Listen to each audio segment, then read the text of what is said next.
talking about the 3 foundations of a marriage. So today, in talking about that, there's some things specifically that we're going to cover. How you both understand and define love, trust, and respect. Those are the 3 foundations that we're going to talk about today. How you both define and understand love, trust, and respect. Then we're going to know if you have a solid foundation already. Then we're going to find out, why is foundation necessary? Why is having a foundation in your marriage necessary? Okay? So this is what I want you to be able to accomplish. This is your objective. Determine what's needed to lay a solid foundation. You will determine what's needed to lay a solid foundation. You're going to identify how to keep building on your foundation using the Sound Relationship House.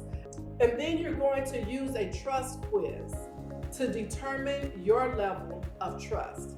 Yes, I have a questionnaire specifically aimed at trust to see how well you trust your spouse.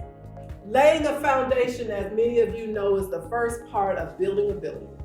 You can't just start putting wood up and put a roof up. You have to start with a solid foundation, right? So the foundation is the element that has to be rooted in the ground to help you start building and framing your house. If you don't have a concrete foundation, your walls can come in.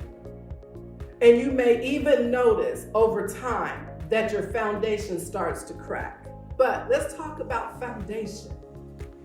When you think about what is our marriage built on, is our marriage really and truly got a sound foundation where if something comes against us, if we go through an obstacle, can we still stand? Can we weather the storm? Okay? And so 3 of those things that are needed for the foundation, again, is love, trust, and respect. So when we start talking about love, we think that that's an easy conversation to talk about because we're married. We got married because we were in love. Well, how do you define love? Do you both define love the same way? Is the meaning of love for both of you the same? Or do you have different meanings for it? Do you demonstrate love in a way that the other person understands it? Don't assume that both of you understand what love is. We use the word love. We say it, but do we understand it in the context of your particular relationship? Do you know each other's desires? Do you know each other's values? Do you know the meaning of life for one another? And then do you embrace and support that? Because that's a part of love. How can you love someone if you don't even know who they are? How can you love someone if you don't know what they feel their desires are, what their dreams are, what their visions are? How can you love someone if you don't even know the things that they value in life? And as you begin to learn that and understand that about your partner, then you're able to either say, that doesn't kind of go along with some of the things I like or I agree with. And so it makes it difficult for me to support you in that. There are 4 types of biblical love that are needed in a marriage. And these are all Greek words. And we're going to start with the word eros, which is a sensual romantic love. And that's a love that's specifically ordained and designated by God for marriages. Okay? A sensual romantic love, a love that you would have where it comes with a a sense of lust, a sense of desire for another person. Okay? Then we have the storge love, which is a family love, a familial love, a love a mother would have for her children, or children have for her parents, or siblings have for each other. It's a love that's a little bit different than the love a husband and wife would have for each other. Now we're going to talk about the philia, which is a love for humankind. Well, we know you can't love your spouse if you don't even love humankind, right? It's a compassion love. Just seeing someone on the street homeless and having a love to want to help them, or having compassion, or having a desire to see someone be able to move ahead or to do something in life. It's a love of care and respect for people that you don't know. That's the same type of love that you need in your marriage. And I'm sure some of you are saying, well, of course I would love and respect my wife, of course I would, or my husband, but you would be amazed at how so many times in relationships, people treat each other in such a cold way that you don't even have the philia love for each other, but you think you have the eros love for each other. And they all work together. And then, of course, there's the agape love, which is God's love for us. This is the love that's unconditional. It's a love that's sacrificial. It's really almost the kind of love a parent should have for her children. The type of love that children should have for their parents. But it takes a Christ type of love to move in this agape type love, okay? This is the most powerful emotion there is love. When we talk about all the different emotions, love is the most powerful emotion. Talking about trust. Why is trust necessary? Trust allows for vulnerability in the relationship, meaning that you can say what you feel, you can ask for what you need and not feel judged, okay? So we want to be able to build vulnerability in a relationship. Trust gives your partner the ability to act without questioning. And what I mean by that is so many times people feel like, well, when I do things, then everything starts to be interrogated. Or it feels like I'm being questioned about, something that I said or something that I did years ago or months ago or a week ago. So when we trust, then it's the ability to say, okay, I can do this and you're not going to question every move that I make or question everything that I do. And a lot of times we don't understand that is really tied in to trust. Being able to, for example, one person being able to buy stocks. I'm just using that random thing. Well, why are you doing that? Well, what made you decide to do that? Well, who said we can do that? Why do we need this?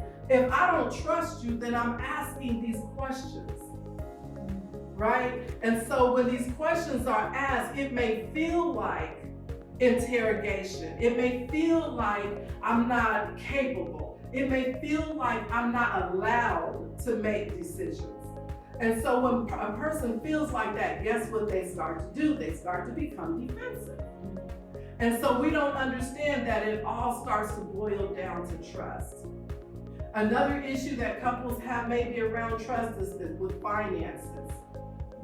There's either overspending or not understanding what money means to each of you, or maybe there's gambling problems, or whatever the situation is, this is centered around money. And so I don't trust you with money. I don't trust your ability to make decisions. I don't trust that you will do what you said you're going to do. Well, how do you gain that back, though? So trust is something that has to be built, and that's why it needs to start as a foundation in the relationship. Trust is, if you're not trusting each other, what was it in the beginning that made you start even connecting?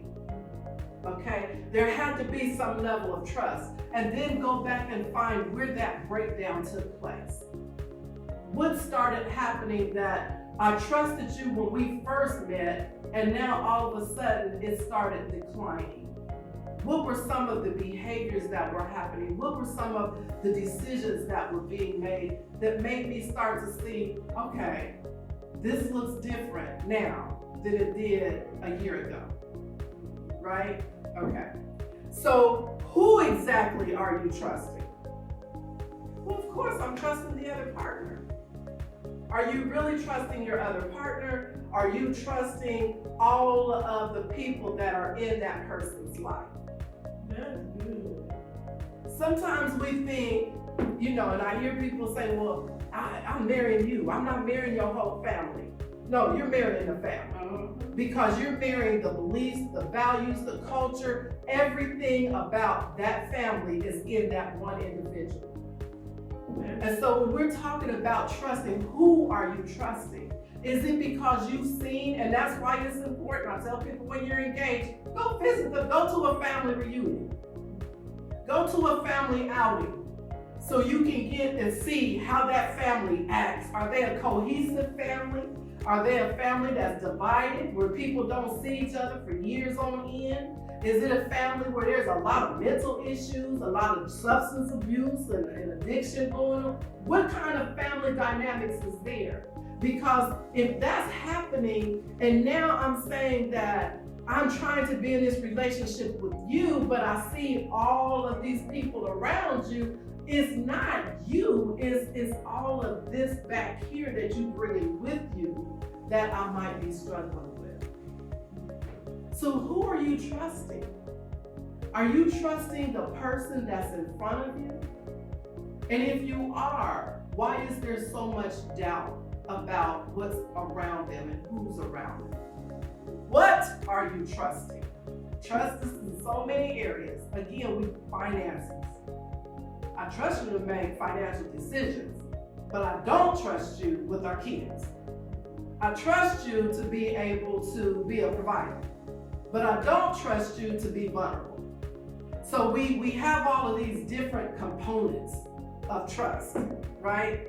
So what exactly are you trusting? And is that enough for your foundation?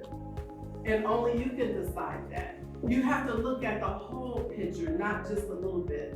Well, I don't believe my spouse would step out on me. Okay, but do you trust that they will be a good provider? Do you trust that they will be a good parent? Do you trust that they will be able to lead the household or help with the household? So what exactly are you trusting? And is that enough? Have you talked about it?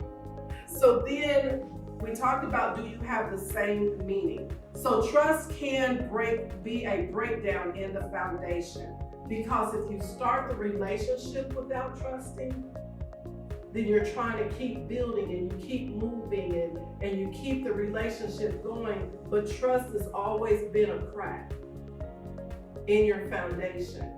And so how can it be solid if that crack is there? And then just think about a windshield. When you get that one ding, it does like that spider crack, where it's all over the place now, right? And then it's only a matter of time for something hit it and impact it, and then it just shatters. And it's the same way with these three foundations. Trust is one of them. When I'm working with couples and they're coming in after about 5-6 years of marriage, and we start talking, we talk about things that are on the surface, but when we start peeling the banana back, we start learning that there was trust issues in the beginning. And we just kept they just kept throwing dirt over top of it. I love talking about respect because it's so diverse. Respect is so all over the place. There used to be a time when everybody understood the meaning of respect. But now we live in a time where respect means different things to different people. You have children. I've seen children. I don't see children anymore too much. But I've seen children that will come in and say, I will give respect to my parents when they start respecting me. And I grew up in a time when You respected people because of their age. You respected people because they were your parents or grandparents. You respected people because of the position or whatever they had. And now we live in a society where everybody sees respect as different. So now you come into a marriage, and I keep asking this question throughout. What does it mean to you individually?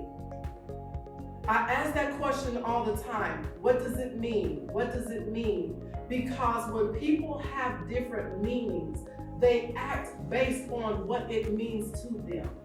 Their behavior is focused and centered around what certain things mean to them. So if respect means to me that you sit over there and you don't talk until you've been asked to talk to, and you see respect as something that is where I can give my opinion, we're on two different pages. So I'm looking at you as being disrespectful, and you're looking at me as not respecting you. So we have a problem. So we also want to talk about why is respect difficult, and we're going to get into that a little bit. How is respect measured? And that was a good one. How is respect measured? We measure respect by saying things like, you never respect me. You always do this, this, and this. We use such absolute words, and those words cannot really define or measure how we're respecting each other. But we use it in an everyday type of a life. You never do such and such and such and such. You always this, this, and this. Is respect earned? Because we hear people over years say, I'll give it when you give it. When you respect me, I'll respect you back. In other words, you have to earn my respect towards you. Respect should be understood, not earned. It should be understood based on your partner's culture and their level of intellect. It's not about earning respect, because you may never earn people's respect. You may never get people to give you all of those things that you feel like you need to make you feel like you need to feel. But if you understand what people value, if you understand their culture and their belief, then you can act accordingly. You can engage accordingly. You also have to factor in people's intellectual ability. And that's the one thing we feel like, oh, they ain't stupid. Oh, they know. How do you know they know? How do you know that they've been exposed to learning that and experiencing that? Again, assumptions, right? Right. When men feel they are not respected, they shut down, they detach, and they start seeking someone who will respect them. I'm going to say it again. When men feel they're not being respected, they shut down, they detach, and they start seeking people who will respect them. Okay? That's why it's important to understand what people see as respect. Let's look at the history of the black male. I know some people feel like, you're talking about slavery time. That's been hundreds of years ago. That has nothing to do with who we are today. It has everything with who we are today. It has everything to do with it. During slavery, men experienced being belittled. They experienced being demeaned and dehumanized. That's what the black men had to deal with during that time period. They were beaten in front of their wives, in front of their families. They watched their families being ripped apart. Imagine people that you love, that you have to watch, or that has to watch you be treated like you are not even a human being, because in slavery, they did not see blacks as humans. We were not even considered humans. So they treated us worse than they treated animals. Okay? So this is what a black male had to deal with. Then he had to watch his wife or the person he loved be raped by masters. He had to be with his wife, who would sometimes carry children that belonged to the master. Look at that mindset of how there was absolutely no respect for a black male during that time. There was no regard for him being a human. So then we have what's called epigenetic inheritance or epigenetic trauma. This is generational trauma. And this was very eye-opening for me, because what we think sometimes trauma has to be something we individually experience. But generational trauma is a trauma that is inherited through generations. And it's a trauma that that happened throughout slavery. So, of course, you have women who were being beaten, even though they were pregnant. Well, imagine what their bodies went through. Okay, they give birth. They give birth in trauma. And they give birth to trauma. So that child raises up watching trauma. And then that child gives birth to trauma. So it passes on through generation. And what happens is that today, you have people responding to that trauma, not even realizing where it's coming from. We're not understanding. Why do I feel a sense of just people not caring about me? Why do I feel that I'm not a priority to people? Why do I feel like people are not even recognizing me? That's been passed on through generations. So then you bring them up to today, where in society, I don't have the numbers for you, most black males are being raised in single parent homes that are women. Right? Okay. Women can't do it by themselves. So big mama, grandma, whoever are also participating in raising those children. The neighbors are participating in raising those children. That male is surrounded by predominantly women in his life that are giving authority and direction and leadership. So then what happens when he gets married? So you have a woman who is primarily I'm not a single home again, because that's what the statistics shows us. Women being raised with a single mom. Mom has to be mom and dad. She has to be the provider. She's also being the parent. She's being the disciplinarian. She has to do this and has to do that. So we have what we call now the superwoman syndrome. The superwoman syndrome says, go to work, keep your mouth shut, keep your head down, do what you're supposed to do. You don't feel depressed, you don't have time. You gotta raise these 3 or 4 kids. You make stuff happen. You don't have any money, you figure it out. But you don't have time to be sad. Okay? So you got this woman who's now married to somebody who's been raised around women, who now has this superwoman mentality, superwoman syndrome. I got to do everything. I got to tell you to take out the trash. I got to tell you to go do this. I got to tell you to go do this. I got to tell you. And so now I'm burnt out. So you know what? I don't feel respected. So you got 2 people, 2 different cultures coming together, not really understanding what respect means from the place that they were coming from their life experience. So 71% of African American couples live below poverty level. This means there has to be 2 incomes in a home almost. So if there's 2 incomes in the home, this forces the woman to have to go to the workforce. Well, if she's having to go to the workforce, guess what? Now she's exposed to experiences that maybe he can't provide.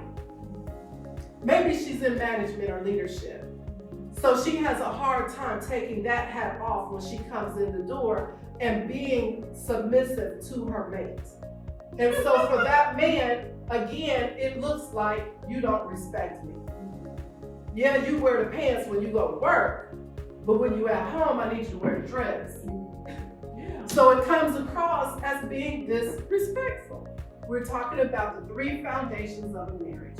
Love is needed. Different types of love. Trust is needed. And we need to look at what are we trusting, who are we trusting, and what trust means to each other. And then final, respect. We don't want to earn respect. We want to understand respect from our partner. We don't want to put infinite number or measurement on respect by using words like always, never. You never do this for me. You're always treating me like this. And we want to start shifting. And I want to go back to what I said earlier, that if you're struggling with these, if you need relationship classes, start there. If you feel like it's beyond classes and you need a third person to help you, let's come to counseling. Let's get an assessment started and see where some strengths are already, and then where some weaknesses are. Okay? So thank you very much for joining us, and I hope that you come back and visit us for our next session. 7 steps to emotional intimacy.